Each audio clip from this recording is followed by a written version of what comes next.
How to change battery icon color on iOS.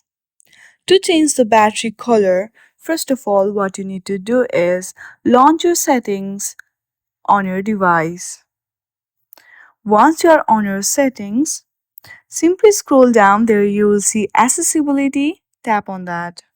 From here, scroll down to the last.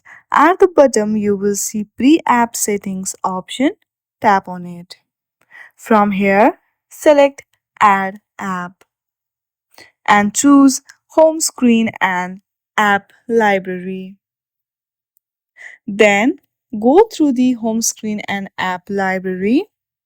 Now, if you scroll down a little bit, there you will see Smart Invert option available.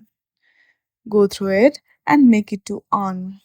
Now, whenever your background changes or your battery is low, then your battery icon will be changed according to it.